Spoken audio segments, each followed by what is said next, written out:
한 주간 가장 주목받은 과학 소식을 되돌아보는 사이언스 핫파이브 시간입니다. 네, 이번 주에는 어떤 이야기가 시청자들의 주목을 받았는지 최소라 기자와 함께 알아보겠습니다. 어서 오세요. 안녕하세요. 네, 5위부터 알아볼까요? 네, 앞으로는 전염병이 코로나19처럼 박쥐 같은 동물에서 시작되는 게 아니라 빙하 속에 얼어있던 바이러스에서 시작될 수도 있다는 연구 결과가 나왔습니다. 네.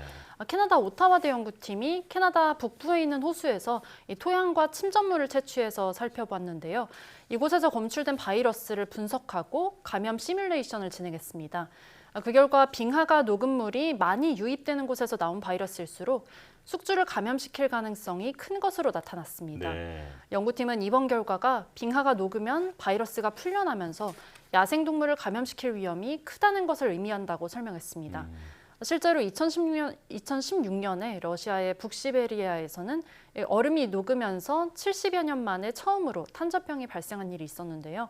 영구 동토층이 녹으면서 사슴의 사체가 노출됐는데 이 사슴과 접촉했던 사람 가운데서 어린이 1명이 탄저병에 걸려서 숨졌고 또 어른 7명이 탄저병에 감염된 것으로 확인되기도 했습니다. 네. 또 앞서 2014년에는 프랑스 연구팀이 시베리아 영구 동토층에서 이 분리했던 바이러스로 숙주를 감염시키는 데 성공했다고 발표하기도 했습니다. 네. 이번 연구를 수행했던 캐나다 연구팀은 이 빙하에서 나온 바이러스 등 병원체가 새로운 대유행으로 이어질지는 알 수는 없다고 밝혔는데요.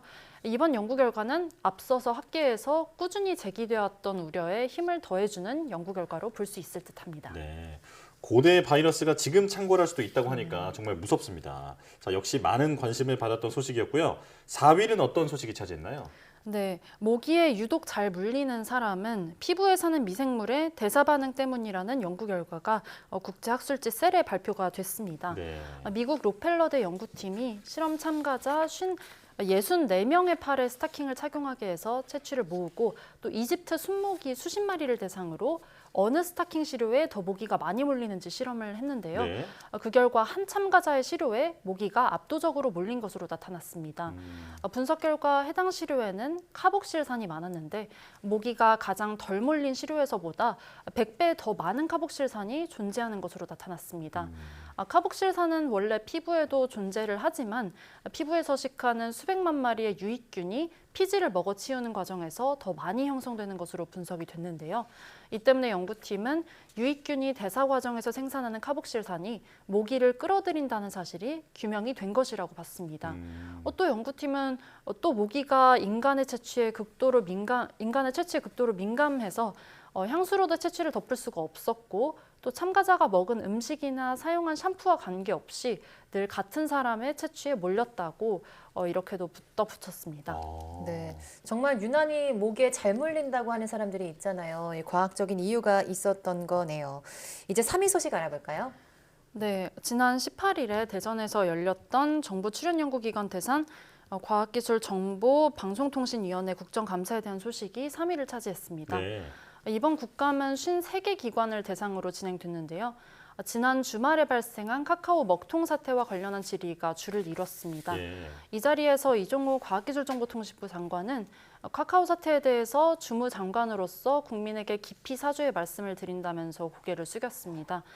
출연연 관련한 질의 가운데서는 더불어민주당 변재일 의원이 출연연의 신입 초봉이 정부 임금 인상률보다 낮게 오르고 있다는 점을 지적했는데요. 네.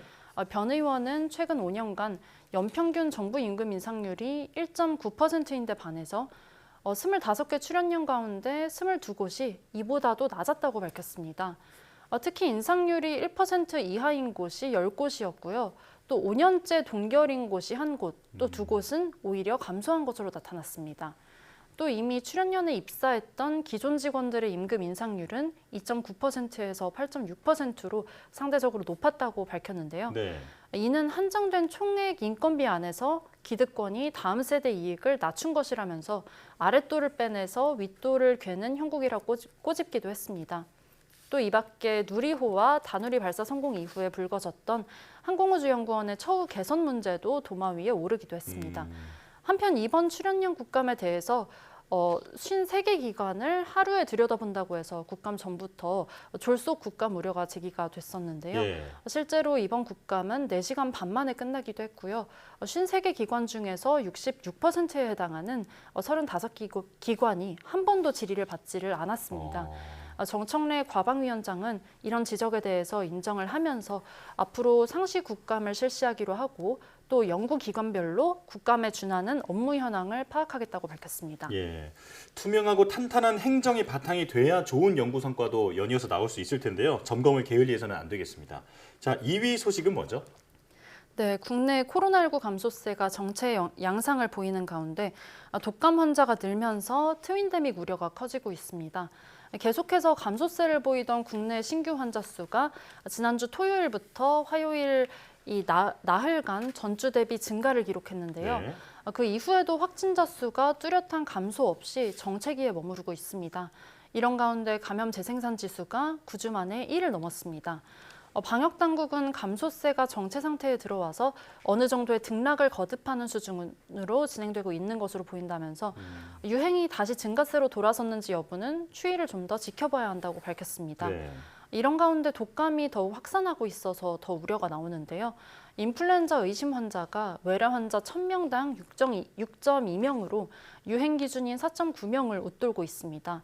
특히 1살부터 6살 사이 계절 독감 의심 환자가 외래 환자 1000명당 7.2명으로 평균보다도 더 높았습니다. 정부는 겨울철 코로나19와 독감이 동시에 유행할 수도 있다고 보고 어린이와 노약자들은 예방접종에 적극 동참해달라고 당부했습니다. 또 동절기 재유행에 대비해서 군대 내에서 군병원 병상을 확충하고 또 확진자 격리 생활관을 확보하겠다는 방침을 밝혔고요. 또 단풍철에 관광지에 인파가 몰릴 것으로 예상하고 17개 시도에 2,500여 명의 방역 관리 요원을 투입하는 등의 방역 조치를 발표했습니다. 네, 드디어 이제 1위 소식도 알아봐야겠죠? 네, 지난 주말에 발생했던 카카오의 서비스 장애에 대한 소식이 1위를 차지했습니다. 네. 이번 사태는 SK CNC 데이터 센터 지하 전기실에 있는 배터리에서 발생한 화재 때문으로 분석이 됐는데요. 카카오는 판교와 안양 등 모두 4곳의 데이터 센터에 서버를 분산해 놨다고 밝히기는 했는데 SK CNC 데이터 센터를 핵심으로 사용하고 있어서 이번 대규모 서버 손실에 대응을 하지 못했다고 밝혔습니다. 네.